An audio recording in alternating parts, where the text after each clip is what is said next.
bom estar na casa de Deus, como disse o pastor André agora há pouco. Deus sempre fala, mas nós decidimos se ouvimos ou não. Então você mostra para o Senhor agora, independente de quem está ministrando a palavra, o quanto você valoriza ouvir a voz de Deus. E nos pequenos gestos a gente honra o Senhor. Por exemplo, no celular, né? Alguns aqui viveram os tempos em que o mundo não conhecia o celular. Meus adolescentes acham que não é possível, mas por anos nós vivemos sem celulares, não é?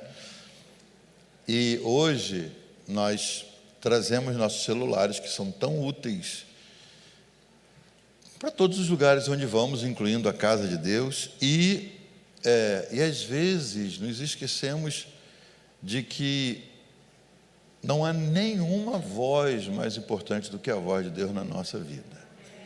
E eu sei, a gente hoje faz do celular um instrumento que atende emergências, que nos livra de dificuldades. Então, é para uma filha que vai ligar quando sair da faculdade, é para a esposa que vai ligar quando sair do trabalho. Tanta coisa que a gente fica dependente, né, principalmente no celular. Mas eu te garanto, se você colocar toda a atenção no Senhor agora e confiar que Ele é capaz de cuidar de todas essas possíveis emergências que surjam nesses 30, 40 minutos em que você vai ouvir a palavra, eu te garanto que você vai sair daqui melhor do que chegou. Eu sei que se formos conversar com Bolsonaro, não é? Você ganhou uma entrevista com Bolsonaro, você vai pedir alguma coisa. E na hora que você entra, você tem 15 minutos para falar com ele. A hora que você entra, eu não acho que você deixaria seu celular atrapalhar aqueles 15 minutinhos tão importantes para pedir alguma coisa. Então considere que o que Deus vai falar para você, independente de mim, o que Deus tem para falar para você essa noite, pode realmente dar um curso novo à sua vida, um norte novo para a sua trajetória, desde que eu e você possamos dar a primazia, a prioridade à palavra do Senhor. Eu louvo o Senhor por essa série, não é, de quintas-feiras, e esse tema tão empolgante. E eu confesso, irmãos, quando eu ouvi Invisível, Mais Real, claro que eu lembrei da música do Bené Gomes, não é? Invisível, Mais Real. Mas é tão vasto falar sobre o invisível mais real, e orei ao Senhor, e o que o Senhor pôs no meu coração, eu tenho certeza, pelo menos é para uma pessoa aqui, pelo menos para uma, e uma pessoa que veio, ou que está assistindo, né? Deus não fala para quem não ouviu. Às vezes a gente ouve uma palavra na igreja e diz: minha sogra tinha que estar aqui, meu irmão tinha que estar aqui, meu marido tinha que estar aqui. Até poderia estar, mas é para você que Deus está falando. Então, tome para você essa palavra. Eu queria que você abrisse comigo no Evangelho de Jesus, segundo escreveu Marcos, capítulo 5, alguns poucos versículos. É um texto muito conhecido, mas eu estou falando de alguma coisa que você tem, ainda que outros não vejam, algo invisível, mais real. Irmãos, o mundo invisível ao nosso redor, ele é mais real do que o mundo visível. Por exemplo, há anjos nesse lugar aqui. Porque nós não costumamos vê-los, não é? A gente até acha que eles não existem, ou então que estão por aí em algum lugar muito ocupados, mas o mundo invisível que nos cerca, ele foi inclusive criado antes do mundo visível que a gente desfruta. E a Bíblia diz na carta aos Hebreus, capítulo 11, a galeria dos heróis da fé, de coisas que foram vistas quando ninguém podia ver. Capítulo 11 diz: a fé é a certeza das coisas que se esperam e não se veem. Fé é isso, exatamente isso. É você ter a convicção de alguma coisa que você não pode mostrar para os outros. Então fica difícil explicar para uma pessoa que não trabalha com fé, que não usa da fé na conversa que tem com você, aquilo que você acredita por fé. Por que às vezes tentamos conversar com pessoas que não servem a Jesus, que não acreditam na Bíblia, e a conversa é improdutiva? Porque você está falando de fé e eles não acreditam naquilo que nós acreditamos. Tente explicar que nós estamos esperando que a qualquer momento os céus se abram e a gente vai embora daqui, para alguém que não acredita nisso. Isso é uma loucura, irmãos. Isso é uma loucura que só nós acreditamos. E como é que a gente consegue acreditar nessas loucuras? Por fé, que é algo que não é visível, não é? Diz o texto, fé é a certeza de coisas que se esperam e não se veem. O mesmo capítulo 11 de Hebreus, no versículo 3, diz assim: as coisas visíveis, tudo isso ao nosso redor, vieram a existir a partir das coisas invisíveis. Do Deus invisível que você não consegue ver, mas crê nele, vieram todas as coisas visíveis, árvores, bichos e natureza, esse planeta, água, tudo que nós temos veio a existir a partir do que é invisível. Então o invisível tem muito mais força do que o que é visível, é que nós nos apegamos àquilo que a gente vê. Verso 5 diz, Noé, avisado acerca do que não se via, fez a arca. Noé viveu num tempo em que não chovia, nunca havia chovido na terra. Deus chama e diz, Noé, eu preciso que você trabalhe para mim, eu preciso que você construa um barco. Eu sou um agricultor, Senhor, eu trabalho com enxada. Sim, mas eu vou te ajudar, eu vou te ensinar. Então, por fé, ele acredita no projeto e começa a construir uma arca, sem saber nada de construção naval, longe do mar, acreditando no que Deus disse, vai cair água de cima. Para nós, cair água de cima é muito comum. Essa semana está caindo até muita, não é? Agora, para quem nunca viu descer a água do céu, acreditar que vai cair tanta água que vai encher a terra, por fé, a Bíblia diz, ele, avisado acerca do que não se via ainda, fez a arca. Verso 8 diz assim, pela fé Abraão partiu sem saber para onde ia. Não há um ponto nesse planeta hoje que a gente não consiga visualizar antecipadamente através dos GPS e dos sistemas que nós temos disponíveis para nós.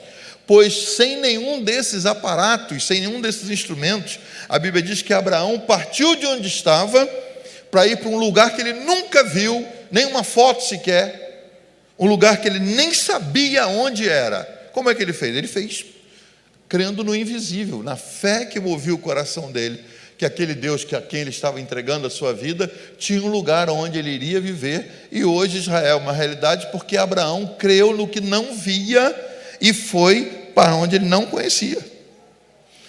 Versículo 27 é mais bonito ainda, diz, Moisés, pela fé, abriu mão das benesses, das facilidades do palácio do Egito, para perambular pelo deserto e ir em direção a uma terra que ele não conhecia, porque ele vivia como quem vê o invisível. Viver como quem vê o invisível. Nós somos hoje uma qualidade de servos de Deus que queremos provas, não é? Deus nos chama para fazer algo, nós queremos, Senhor, dê-nos sinais, usa alguém, dá uma palavra profética, mostra alguma coisa para que eu possa crer e seguir. E quando Deus trabalhou no passado com os nossos irmãos, Abraão, Moisés, Noé e todos esses, eles não tinham nenhuma das facilidades que nós temos hoje. O invisível para eles era invisível mesmo. Hoje a gente tem tanta coisa para ver. Essa Bíblia que você tem nas mãos, eles não tinham. A comunicação era Deus falando com eles, eles tinham que crer que a voz que ouviam era a voz do Deus invisível, mas que era real. Estão comigo ainda? Espero que você me acompanhe para que você chegue aonde eu quero chegar. Estamos falando de algo invisível, mas real, e que traz resultados visíveis.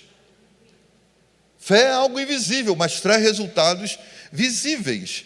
E eu queria viajar com você hoje, falando de invisível, e é algo que nós temos e que é invisível, mas é poderoso, é nossa imaginação. Eu preciso que você imagine algumas coisas comigo hoje, a partir do texto de Marcos capítulo 5.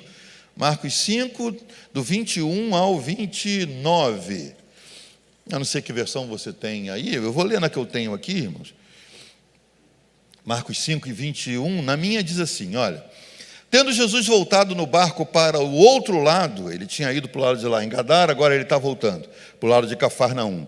Afluiu para ele grande multidão e ele estava junto do mar. E eis que se chegou a ele um dos príncipes da sinagoga. Essa palavra vai aparecer 4 vezes no texto. Um homem chamado Jairo, e vendo-o, prostrou-se a seus pés. E insistentemente lhe suplicou: minha filhinha está à morte, vem, impõe as mãos sobre ela para que seja salva, e ela viverá. Ele cria nisso. Jesus foi com ele. Grande multidão o seguia, comprimindo-o, falando de Jesus. Aconteceu que certa mulher que havia 12 anos vinha sofrendo de uma hemorragia, e muito padecer a mão de vários médicos, tendo despendido tudo quanto possuía, sem contudo nada aproveitar, antes, pelo contrário, indo a pior, tendo ouvido a fama de Jesus, vindo por trás dele, por entre a multidão, tocou-lhe a veste. Porque dizia: se eu apenas lhe tocar as vestes, ficarei curada. E logo se lhe estancou a hemorragia e sentiu no corpo estar curada do seu flagelo. Só até aqui. Esse texto a gente não precisa nem dissertar muito a respeito. Você já ouviu aqui desse púlpito provavelmente algumas mensagens sobre a mulher do fluxo de sangue.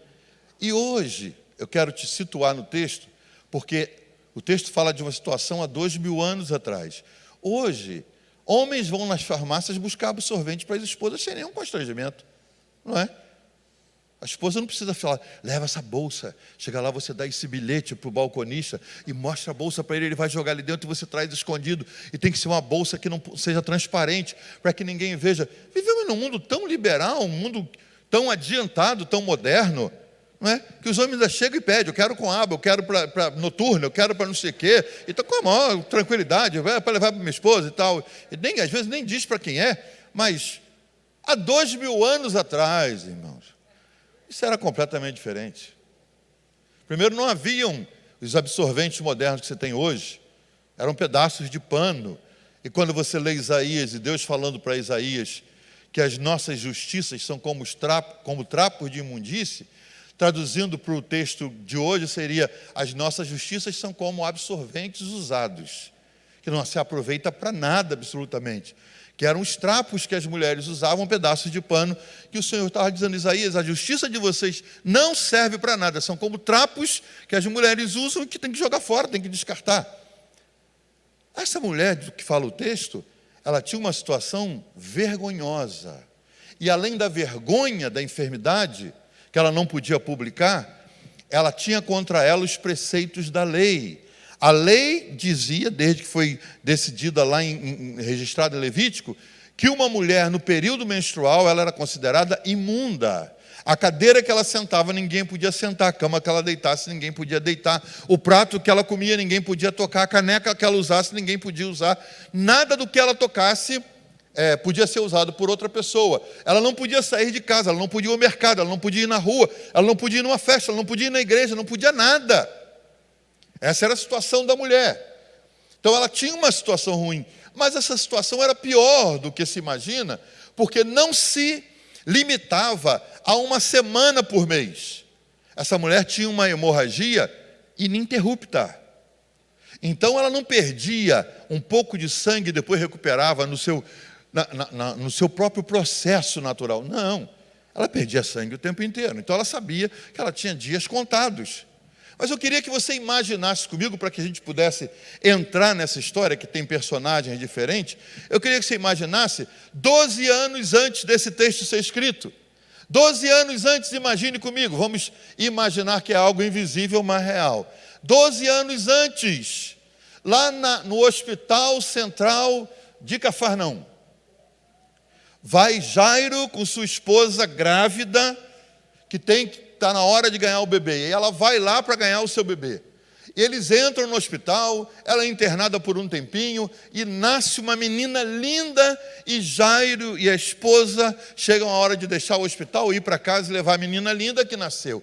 Na saída do hospital, eles cruzam com a mulher que está entrando no mesmo hospital. Essa mulher está vindo para uma consulta, porque ela está com sangramento que não para. Quem sabe se esbarraram, continuamos imaginando. Na entrada do hospital, eles se esbarraram por ali, um casal saindo feliz com a menina recém-nascida, linda, corada, bonita, cheia de vida, e uma mulher que está num processo de sangramento que não se estanca, entrando para ser tratada pelos médicos. Enquanto Jairo e a mulher vão embora com a filha, entra aquela mulher, é atendida por um especialista que diz para ela: olha, a gente não sabe o que fazer.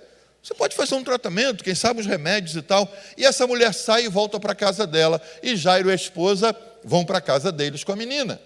E 12 anos se passam. Enquanto o casal sorridente curte a menina que está crescendo, que saiu do hospital depois de um parto feliz, uma outra mulher muito triste está vivendo na sua casa, sem o marido, que não aparece no texto, sem poder frequentar lugares, porque sua condição lhe dá um rótulo de imunda. E nesses 12 anos, enquanto a menina cresce saudável e corada a cada dia, a mulher mingua aos poucos, morrendo a cada dia. Enquanto a menina vai ficando saudável, bonita e crescendo, a mulher vai diminuindo, ficando esquálida, ficando pálida, ficando combalida, ficando cada vez mais magra, mais deficiente, mais enferma. E nesse período, continuamos imaginando, nesse período, enquanto a menina de Jairo cresce e a mulher adoece, quem sabe ela tentou ir numa sinagoga. O texto diz por 4 vezes que Jairo era líder da sinagoga, chefe da sinagoga. O texto diz aqui em vários versículos, ele era um principal da sinagoga, depois diz no versículo 35 que ele era chefe da sinagoga, repete no 36 e depois repete no 38. Chefe da sinagoga, quem conduzia o serviço na igreja daquela época, onde os judeus frequentavam, que acontecia nos sábados, as reuniões, onde se estudava a palavra, onde se aprendia sobre as profecias do Messias que viria. Ali as pessoas se reuniam desde o tempo da diáspora, quando os judeus foram tirados de Jerusalém e levados para o cativeiro, e lá eles começaram seus pequenos grupos, que ganhou o nome de sinagoga, e depois eles voltaram para Jerusalém e continuaram com o hábito de se reunirem nas sinagogas. E essa mulher, ela também era judia, também cria nas profecias, e ela queria estudar a palavra e continuar crendo, mas ela foi na sinagoga, e continuamos imaginando que ela vai na sinagoga onde o líder é Jairo, que tem uma filha que está crescendo bonita, corada, enquanto ela está se acabando a cada dia. Quando ela chega na sinagoga, por sua condição, descobre-se que ela é uma mulher que não está numa semana de imundície, ela está num período constante, onde ela é chamada imunda, e sendo imunda, ela não pode estar junto das outras mulheres que estão lá no fundo da sinagoga, como era o costume. Ela não podia se assentar em nenhum assento da sinagoga, ela não podia tocar em ninguém, porque qualquer pessoa que tocasse uma mulher no tempo do fluxo era imundo também. Então essa mulher foi proibida de frequentar a sinagoga, não porque não quisesse, mas porque ela tinha uma situação que lhe deixava numa condição de imundície. Imaginemos que o próprio Jairo conhecia essa mulher e foi ele quem barrou a vinda dela. E ela não consegue se livrar dessa imundície. Ela tem que se reclusar dentro de casa, tudo que ela toca, só ela pode usar, onde ela vai, só ela pode tocar nas coisas, ninguém mais quer estar perto dela. Nisso ela vai crescendo para dentro, e diminuindo, e aumentando na enfermidade, e cada vez pior. Mas o texto mostra que essa mulher provavelmente tinha recursos. Apesar da enfermidade, ela tinha recursos. E ao longo desses 12 anos, enquanto a menina de Jairo cresce, ela pegou o dinheiro que ela tinha e ela começa a pagar tratamentos. Ela busca um médico aqui, outro ali. E eu vou imaginar mais um pouco com você. Quem sabe esses médicos com quem ela gastava dinheiro eram do Lions Club, onde Jairo também ia. Frequentavam os clubes de xadrez, jogavam vôlei com Jairo e frequentavam lugares onde Jairo ia. Eles eram uma elite de Cafarnaum, da cidade, e ali Jairo falava da filha que estava crescendo, linda, e que ele tinha planos para ela, e pode ser que esses médicos frequentassem os mesmos lugares e diziam para Jairo: a gente tem uma paciente também, a gente não sabe quanto tempo ela vive. Aí eu sei dela, sim, está difícil, rapaz. E está fazendo tratamento, está gastando o que tem, mas não melhora. Cada vez que a gente chega lá, ela está mais amarela, porque ela está se acabando numa anemia profunda, num sangramento que não para. Provavelmente trocavam informações. Jairo falava da filha, eles da paciente que morria aos poucos, e provavelmente todos aqueles médicos com que ela se tratava conheciam essa mulher. E assim, ela mais doente cada dia, e a menina mais feliz e mais viva a cada dia. Mas um dia, irmãos, esses dias, se cumpre aquilo que a Bíblia diz, que Deus faz com que a chuva caia sobre justos e injustos. Um dia, na porta de Jairo bate uma visita indesejável, uma enfermidade. Dizem os entendidos que seria comparado hoje a uma meningite. A menina começa com uma febre, um negócio difícil, a mãe deve ter recorrido ao que podia, faz um tratamentozinho aqui, bota um chá para dentro, e põe um lenço na cabeça, e mais um banho, e outro, e a menina piorando, piorando, piorando. E chega uma hora que a mãe pede: Jairo, você tem que arranjar algum recurso, a menina está indo embora, nós estamos perdendo nossa filha, que tem só 12 anos. Ao mesmo tempo, não longe dali, numa casa, a mulher que há 12 anos morria aos poucos, ela chega à conclusão: meus dias estão acabando, eu não tenho muita energia mais, eu não tenho muita vida pela frente, eu tenho que fazer alguma coisa. E Jairo, então, provavelmente empurrado pela mulher, ele sai para buscar ajuda, mas aonde? Que recurso? Os médicos que ele poderia conhecer, talvez ele já tivesse recorrido e vieram e disseram: Jairo, não dá mais, não tem mais nada para fazer. Você vai perder a menina. E ele sai como um pai desesperado que sai para buscar ajuda para uma filha única que está se acabando, que está morrendo. E quando ele sai, eu acredito que pela postura dele, Jairo sendo um líder de sinagoga, deve ter ouvido a respeito do Jesus, o tal Nazareno, que reivindicava que fosse o Messias, mas ele, conhecedor das Escrituras, líder de uma sinagoga, ele não engolia uma conversa dessa, era mais um farsante, mais um impostor. E agora, eu não sei se foi a esposa, se foram os vizinhos, mas alguém diz para Jairo: Jairo, aquele homem que é chamado Nazareno, você soube que ele estava na casa dele aqui em Cafarnaum, e tinha tanta gente que os caras trouxeram um paralítico e não deu para entrar pela porta nem pela janela, quebraram o telhado, desceram o homem numa maca, e ele curou o cara. Você sabia que teve um leproso que cercou ele na esquina, e ele curou o leproso? Tem um fanático que segue ele, tal de Pedro, e a sogra do Pedro estava quase morrendo também de dor de cabeça, um negócio assim, parecido com a sua filha. E ele foi lá, orou pela mulher, e a mulher está viva, rapaz. Jairo, você tem que fazer alguma coisa. E, irmãos, quando a gente se desespera, a gente faz aquilo que garantiu a vida inteira que não faria. A gente faz uns votos pessoais que a gente quebra na hora que um filho adoece, na hora que você não sabe mais aonde ir. E eu não sei o que aconteceu, mas Jairo sai de casa disposto a achar o tal Jesus que já tinha curado outras pessoas, porque ele recebeu a informação que se Jesus viesse na casa dele, resolveu o problema da menina, que tinha poucas horas de vida. A mãe deve ter ficado com a menina, sai ele como um louco, eu estou imaginando com você. E lá vai ele se informando. Vocês viram Jesus, até que ele chega e alguém diz: ele foi ontem, ele embarcou ontem com os discípulos dele, os assistentes dele, foi para o outro lado, a gente viu ele indo de barco. Ele pode ter querido desesperar, ele foi embora. Não, estamos sabendo que ele está voltando. E ele vai seguindo a multidão. Hoje você entra na internet, você põe na informação, liga a televisão e acha. Naquela época era no boca a boca. Onde foi? Quem sabe é por aqui. Ele está voltando. E ele vai à beira-mar, e tem uma multidão, a Bíblia diz, uma multidão. Ele começa a se informar: o que vocês estão esperando? Não, é o Messias, ele está voltando, o Nazareno está voltando. E ele está voltando de lá, o barco dele chegando lá. E ele fica ali no meio, e a Bíblia diz: quando o barco atraca, mal Jesus salta do barco. Eu tive nesse ponto em novembro, lá em Jerusalém, lá em Israel, e fiquei me emocionando à medida que eu imaginava esse texto.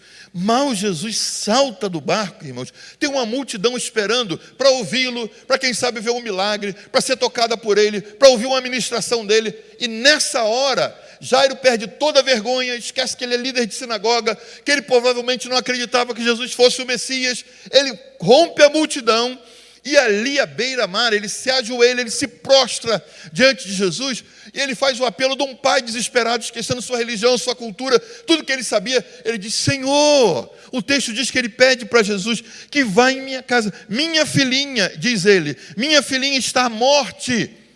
Vem e põe as mãos sobre ela. Olha, ele já devia ter ouvido. Ele pôs a mão numa pessoa que curou, ele pôs a mão num leproso que ficou sarado, ele pôs a mão num cego que viu. Então ele já veio com o esquema montado. Senhor, joelhado ali na praia, com todo mundo olhando. Senhor, vem na minha casa, eu tenho uma filhinha, está nas últimas. Eu quero que o Senhor vá e ponha as mãos sobre ela. E ele garante ali, ele mostra o que é invisível nele, mas é real. Há alguma fé no coração desse homem. Ele diz: e que quero que o Senhor vá, toque na minha filhinha para que ela seja salva, e ela vai viver. E sabe o que Jesus faz? Quem é você? Quem é você? Eu sou Jairo. Jairo de onde? Sou líder da sinagoga. Não, irmão, Jesus não quer saber quem é o homem. Jesus simplesmente diz: eu vou. É maravilhoso servir a esse Senhor, não é? Esse Senhor que não faz uma ficha, não pede se preencher.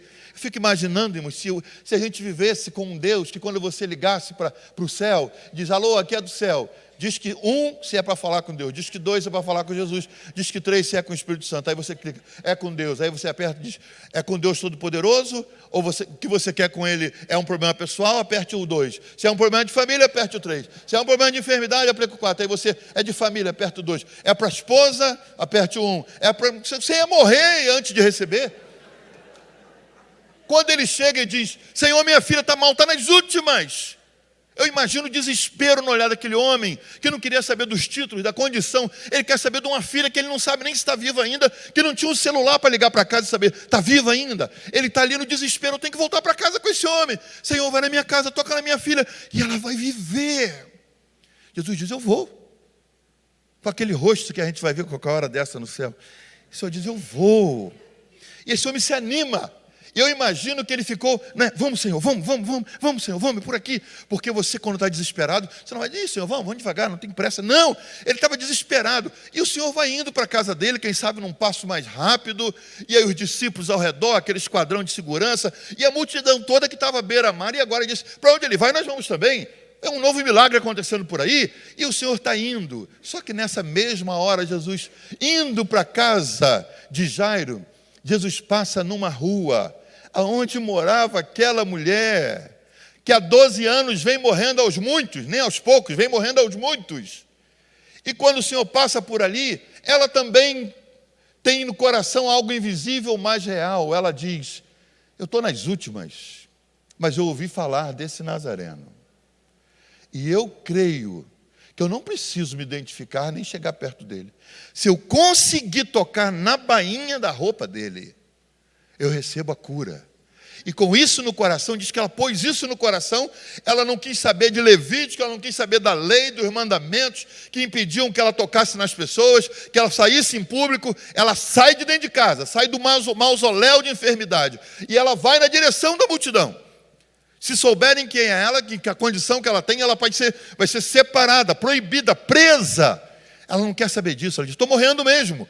Tem horas na nossa vida, irmãos, que a gente tem que esquecer o protocolo, que você tem que lutar por aquilo que você quer, que você tem que ser movido exclusivamente pela sua fé e por aquilo que Deus fez arder no seu coração. Ela agora não se preocupava mais com a lei, com as pessoas, com os Jairos da vida que eram líderes de sinagoga, com as proibições. Ela queria saber se ela conseguisse tocar na roupa de Jesus, na bainha, ela recebia cura. Como é que toca na bainha? Só ajoelhado. A bainha da roupa era aquele manto do Senhor. Ela disse: se eu tocar na orla, na bainha, eu sou curada. E ela vem, tem uma multidão para vencer. Eu imagino ela magra, cansada, respirando com dificuldade, sabendo que sua vida está resumida. Ela vai pelo meio das pessoas: dá licença, dá licença, dá licença, e vai passando, e Jesus está indo na direção da casa de Jairo.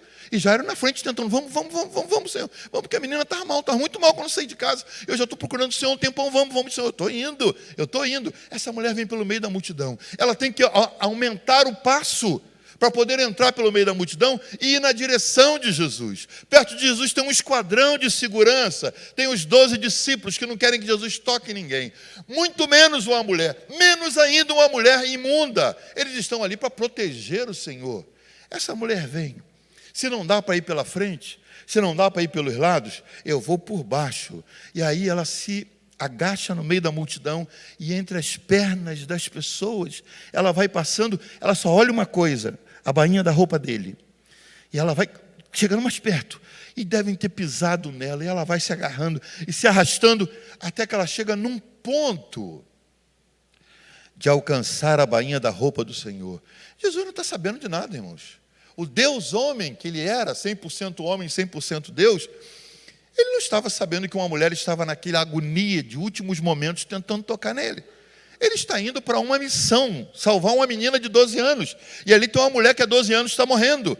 E quando ela chega e alcança, eu não sei, para as pontas dos dedos, e caminhando pelo meio das pernas, ela toca na roupa do Senhor, o Senhor para. E o Senhor para a agonia de Jairo. O que foi, Senhor? Alguém me tocou.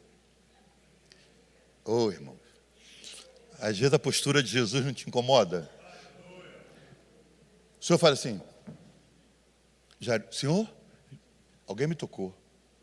Aí os discípulos, Senhor, claro alguém te tocou. Tem uma multidão em volta, Senhor. Não, vocês não estão entendendo. E a Bíblia diz que ele não sabia ainda quem tinha tocado nele. É interessante que pela lei, quando um imundo tocava no puro, a imundície passava porque era puro. Em Jesus, quando o imundo toca nele, a pureza de Jesus passa para o imundo. Ela tocou e diz que no mesmo instante ela sentiu que estava curada. E ela deve ter ficado ali, a multidão, esperando que a multidão fosse embora, mas a multidão parou. E aí Jesus, alguém me tocou. E diz que ele ficava procurando, ele olhando por cima assim, alguém me tocou. Eu sei. Como é que o senhor sabe? Senhor, muita gente te tocou. Não. Vocês não estão entendendo. Alguém me tocou intencionalmente. Não esbarrou em mim. Alguém me tocou, porque como é que o senhor sabe? Saiu de mim. Alguém faltava algo que saiu de mim e completou a pessoa. Eu quero conhecer quem é. Isso foi constrangendo o Jairo que, Senhor, a menininha está mal, não sei nem se está. Senhor, vamos. Peraí, Jairo. Já tem que resolver uma situação aqui. Alguém me tocou, e eu imagino Jesus. Alguém me tocou. Não sei quantas pessoas ao redor, 100, 200. Um grupo como esse aqui, Jesus, alguém me tocou. Alguém me tocou. Pedro, Senhor, alguém me tocou. E de repente a mulher se manifesta, que ela vê que ela não tem para onde ir. E a Bíblia diz que ela chega para o Senhor e diz, Senhor, me perdoa. Me perdoa porque eu sou imunda e não poderia tocar numa pessoa que está em condição de pureza. Me perdoa que eu sou uma mulher e não podia tocar no Senhor. Me perdoa que eu sou proibida de sair na rua. Me perdoa, Senhor. Mas fui eu quem te toquei. E aí, quando todos esperavam, o Senhor vai dar uma chamada nessa mulher agora. Esperavam a reação dele. Ele esboça um sorriso. Eu me atrevo a achar que ele ainda abraçou a mulher e disse, cá, querida, vem cá. Parabéns pelo seu gesto. Você está curada completamente. Era vergonhoso uma mulher confessar, e ela confessou ali, é que eu tenho essa condição, mas eu pus no meu coração que se eu tocasse na bainha da sua roupa. E para a agonia, irmão, de Jairo, Jesus para celebrar aquele momento. E Jesus está ali, olha que gesto, você está curada agora, vai em paz, sua fé te salvou, você não tem mais nada e tal, ele está ali. E quando Jairo está naquela agonia, o texto diz que vêm os servos dele, ele tinha condições, vêm os empregados, e Jairo devia estar ali, Senhor, então deu, vamos. E quando ele está naquela, alguém vem e toca no ombro dele e diz, chefe, não incomode mais o mestre, não dá mais, a menina morreu. Aquela agonia, irmãos, foi entrando, num pai que tentou tudo e não conseguiu na última hora. Ele tinha tudo para viver o resto da vida remorçado, dizendo, se eu tivesse insistido, ou então olhar para aquela mulher, essa maldita que atrasou a passeata, Ele estava indo bem, mas por que ela veio nessa hora? Por que ela não ficou no canto dela? Ela nem podia pela lei. Ela quebrou a lei, ela quebrou a palavra. É o que ela fez, atrasou, e agora a menina morreu. Mas Jesus que está ali conversando, e olha que Jesus antenado, está ali conversando com a mulher e pegando o exemplo dela para ensinar para outros. Quando ele está aqui, ele ouve os homens atrás falarem com Jairo: não incomodes mais o mestre. Ele diz: Jairo, não é incômodo nenhum. Eu não falei que vou na sua casa? Pois eu vou. Senhor, mas não precisa, agora já foi. Eu vou e vou dar vida para a menina. Eu não sou o Senhor de obras inacabadas. Aquele que começou a boa obra, diz o texto, é fiel para completá-la. E o texto diz que agora a mulher está curada, ele parte para a casa de Jairo, você conhece o final da história. O Senhor chega lá, toca na menina, a menina ganha vida. E Jairo, que tinha uma vida completamente daquela mulher hemorrágica, ele prova do poder de Jesus, e a mulher que estava morrendo prova igualmente do poder de Jesus, e os dois, num ato de fé, que é algo invisível, mas tremendamente real, recebem o resultado da fé que eles investiram no Senhor. Eu não quero esticar o meu relato aqui, eu te convidei a imaginar comigo essa história, mas eu queria te dizer, não importa qual seja a história que você esteja vivendo hoje, não importa a situação que você está vivendo, se está morrendo aos poucos ou morrendo aos muitos, Jesus está presente. E a Bíblia diz que Ele não exige de nós um título, um diploma, uma carreira. Tudo que Ele exige de nós é fé. E o texto que eu citei no início, Hebreus, diz que sem fé é impossível agradar a Deus. E que tipo de fé o Senhor exige de nós para que as coisas aconteçam? Essa fé simples que consegue acreditar que todas as coisas são possíveis para o Senhor. A mesma Bíblia diz que os impossíveis aos homens são possíveis para Deus. E numa quinta-feira chuvosa, pode não ter chovido aqui, mas choveu lá perto de casa, né? Tem chovido na nossa cidade. Uma quinta-feira que talvez você diga que não tem nada a ver, não é nada especial, nada bombástico, não é uma data aparentemente importante. Assim como não era um dia especial na vida da mulher, nem na vida de Jairo, era um dia de tristeza, o Senhor fez com que aquele dia se tornasse uma marca ao ponto de hoje estarmos falando a respeito disso. O seu dia de hoje pode se tornar no dia em que o seu testemunho vai dar uma guinada. E tudo que você precisa, meu irmão, minha irmã, é pegar essa fé que você diz que é muito pequena, mas é real, que é uma fé que não dá nem para tocar, mas é real, que essa fé seja investida na pessoa certa. A Bíblia diz que é necessário que aquele que se aproxima de Deus creia primeiro que Ele existe, e segundo, que Ele é presenteador, que Ele é galardoador daqueles que o buscam. O simples ato de você vir à casa de Deus significa que você crê na sua palavra. E por ouvir a sua palavra, a sua fé cresce. A Bíblia diz que a fé vem pelo ouvir e ouvir a palavra de Deus. Ainda que você não perceba, mas desde o primeiro momento desse culto, quando você cantou as canções que foram liberadas aqui, e que você louvou o Senhor, você não sabe, mas Deus usou para ir fazendo a sua fé ser trabalhada, acrescentada. E a palavra que veio depois, tudo isso é um processo orquestrado pelo Senhor para que a sua fé cresça. Não precisa ser uma fé bombástica, meteórica, mas que ela cresça a um ponto em que o milagre que você precisa se torne uma realidade. Nossa fé é algo invisível, mas é real. E se você hoje consegue de alguma maneira colocar essa sua fé no Senhor, aquilo que você procura, espera, está buscando, é perfeitamente viável, se você simplesmente crê. Um homem procurou Jesus, Jesus estava descendo do monte da transfiguração, e ele veio correndo para o Senhor, ele disse: Senhor, trouxe meu filho endemoniado para os seus discípulos, eles não conseguiram expulsar, me ajuda na minha incredulidade. O Senhor viu que ele estava tão abatido, que a luta era tão grande, o filho era atormentado por um demônio que o jogava na água, jogava no fogo. Aquele homem vivia uma vida com aquele filho de dificuldade, tentando proteger o filho dos ataques do maligno, para que não morresse queimado, nem morresse afogado. Agora ele acha os discípulos, mas não acha Jesus, que estava no monte. Pediu ajuda, os discípulos não conseguiram expulsar. Ele acha Jesus e lhe recorre: Senhor, meu filho não pode continuar nessa condição, desesperado ele pede. E o Senhor diz: se você pode crer, tudo é possível ao que crê. E esse homem reconhece: Senhor, eu acho que meu nível de fé não está nessa condição. E ele diz: me ajuda na minha incredulidade. E eu vou dizer, irmãos, se fosse eu operando os milagres naquela época, aí uma pessoa vem e diz: me ajuda, Jason. Eu disse: se você pode crer, tudo é possível. Me ajuda na minha incredulidade. Eu falei: está querendo demais. Querendo demais. Eu posso até operar um milagre, você tem que entrar com a fé, mas me ajuda na minha incredulidade, na minha falta de fé. O Senhor é tão bom que até quando Ele vê que as nossas lutas são tão grandes, que nossa fé não está conseguindo emergir, Ele nos ajuda. Ele disse para o homem: se tu podes crer, tudo é possível ao que crer. Ele falou: me ajuda na minha incredulidade. E o Senhor o ajudou, disse: traga o menino. Ele não falou: não, Paulo, não posso fazer nada, traga o menino. E o menino já vem com o demônio se manifestando. Jesus expulsou o demônio, liberou o menino e mandou que o demônio nunca mais voltasse nele, e fez o milagre que o pai esperava. Essa noite o mesmo Jesus que acudiu a mulher do fluxo, que acudiu o Jairo desesperado e trouxe vida para sua filha, que acudiu essas pessoas que nós estamos mencionando, está entre nós. E a mesma coisa que Ele fez, Ele continua fazendo. Ele faz o que Ele pode, porque o seu poder é inabalável, o seu poder é inigualável, o seu poder é inextinguível. E Ele pode essa noite, quer fazer algo na minha e na sua vida.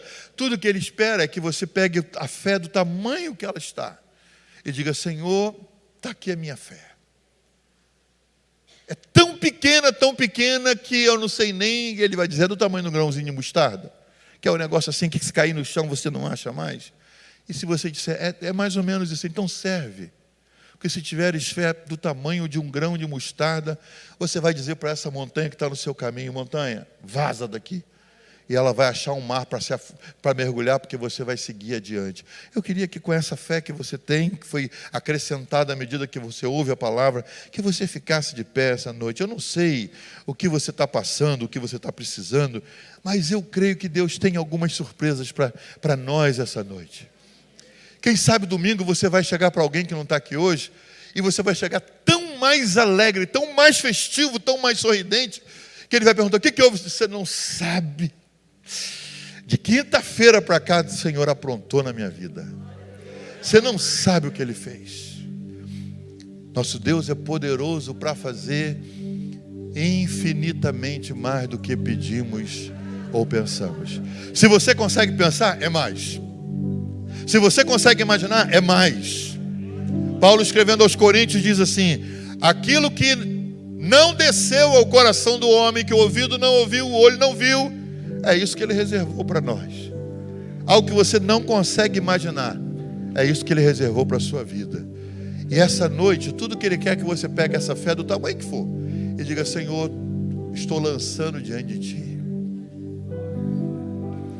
Como aquela mulher que se arrastou, enfrentou todos os obstáculos, e ela pôs no coração, porque no coração ela dizia, diz o texto: se eu tão somente tocar na roupa dele. Não foi a roupa de Jesus que curou.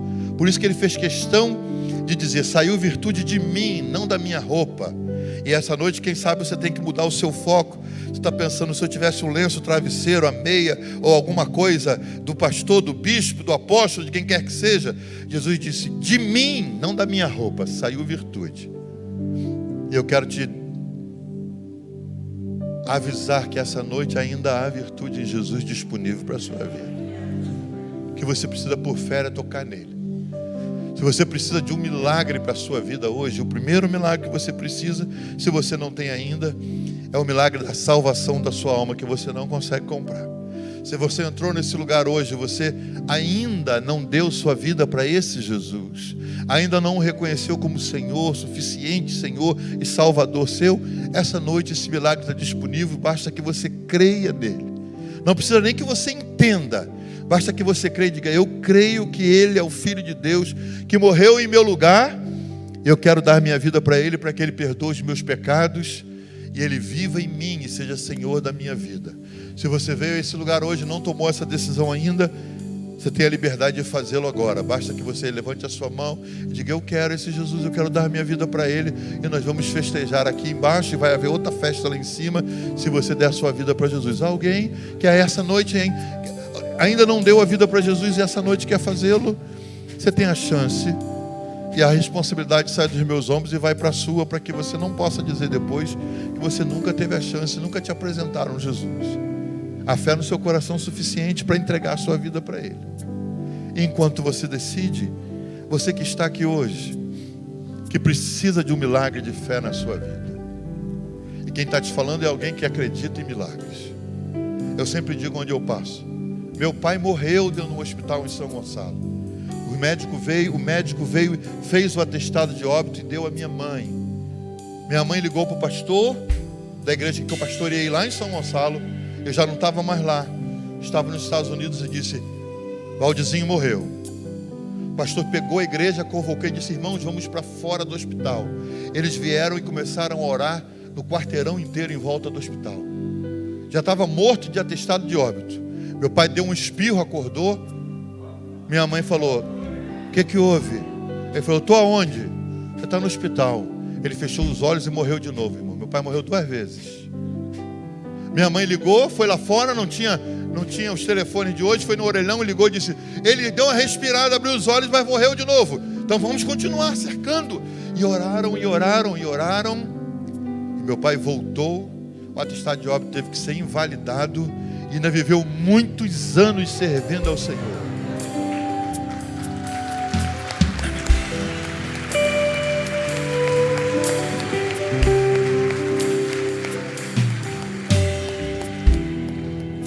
Minha irmã teve essa hepatite braba quando era criança.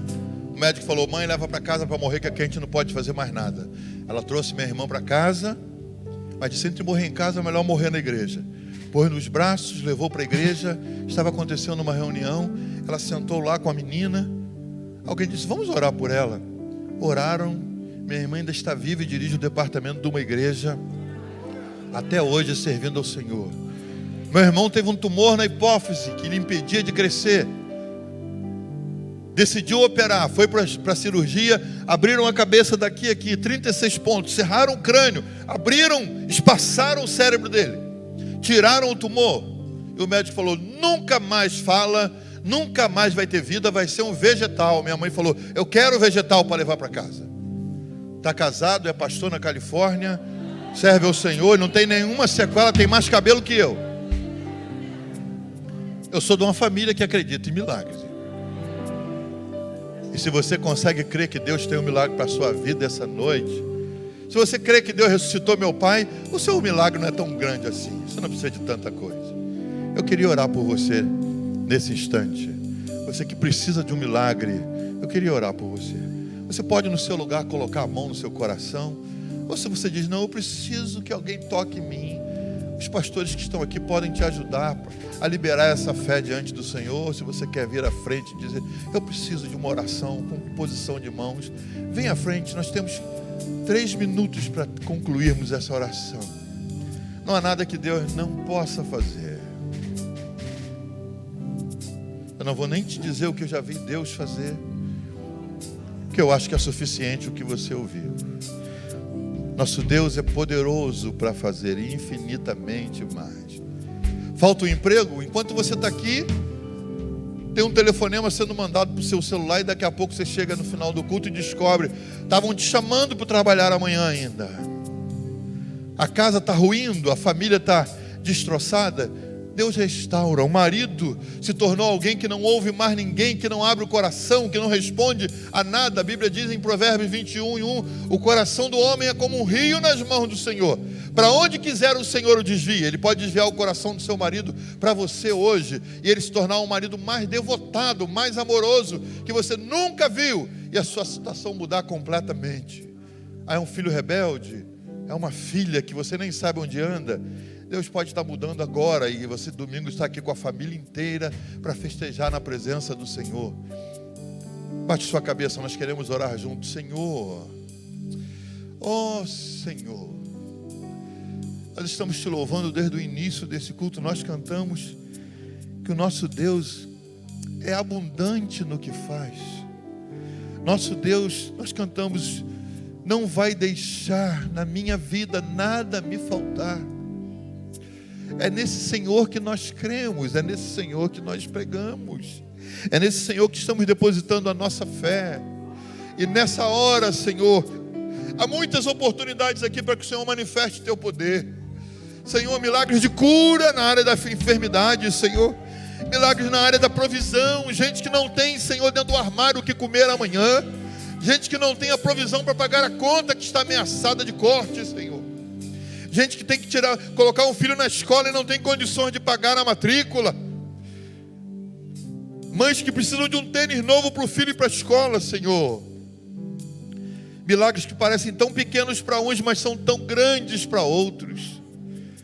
Senhor, gente enfrentando uma enfermidade como a mulher do fluxo, Senhor, que tira a paz, que rouba o sono, que tira a alegria, mas essa noite Tu estás na Tua casa, e Tu estás disponível, Senhor, não estás viajando nem de férias, estás disposto a tocar vidas, e esses que vieram à frente, Senhor, e que essa noite abriram o coração, estão pedindo um milagre Teu, ainda que achem que sua fé é pequena, Senhor.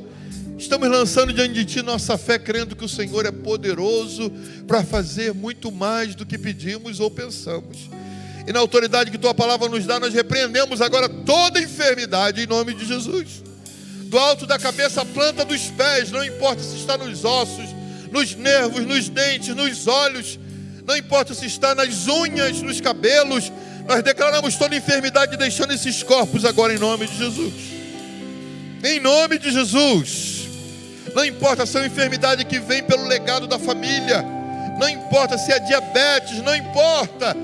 Nós declaramos saúde agora. Nós declaramos essa dependência de remédios sendo eliminada essa noite em nome de Jesus. Esses remédios que consomem todo o salário, nós declaramos que essa dependência termina essa noite em nome de Jesus. Nós declaramos novos diagnósticos saindo, que os médicos não têm a última palavra, mas é do Senhor a última palavra.